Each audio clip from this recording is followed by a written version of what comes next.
Ivan Pavlov's instinct for research inspired his ideas of classical conditioning, where the process of behavioral modification in which an innate response to a biological stimulus becomes expressed in a response to a previously neutral stimulus in repeated trials. In his trials, he trained a dog to salivate to the sound of a bell. He did this by taking the unconditioned stimulus of food and pairing it with the conditioned stimulus of the sound of a bell. Gradually waning off the association with the food, the dog was finally able to have the conditioned stimulus of salivating to the conditioned stimulus of the bell rather than the unconditioned salivating to food. Our hypothesis is that through impersonating Pavlov's own thought process, we plan to condition one of our own dogs to salivate and run to the fridge when hearing the sounds of an ice maker. As Pavlov once hypothesized, we also expect the dog to associate the sound of the ice maker to the taste and desire for ice. He predicted that a stimulus could become associated with food and cause salivation on its own, as long as the particular stimulus in the dog's surroundings was present when the dog was given food.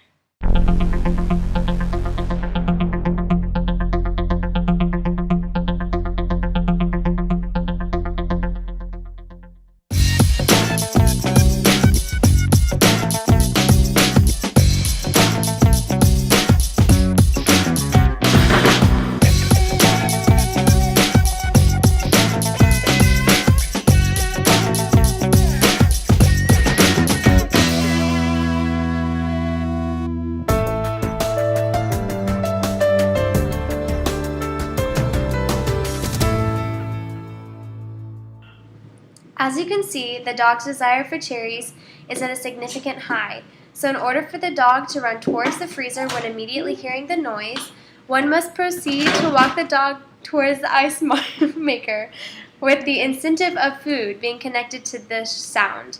Through repeating this process, the dog will eventually link the desire for food and the noise together and immediately run towards the freezer, as shown in our project. Finally, after repeated trials and having the same reward, the variable, or dog, learned to pair the sound of the freezer with the desired taste for the given food.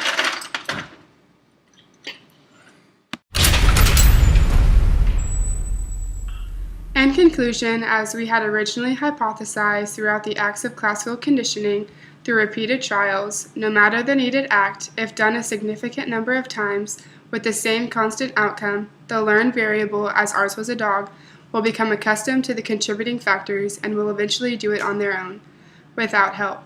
Pavlov's theory was correct and still broadly used, especially amongst younger children whose parents teach them positive and negative effects through certain decisions.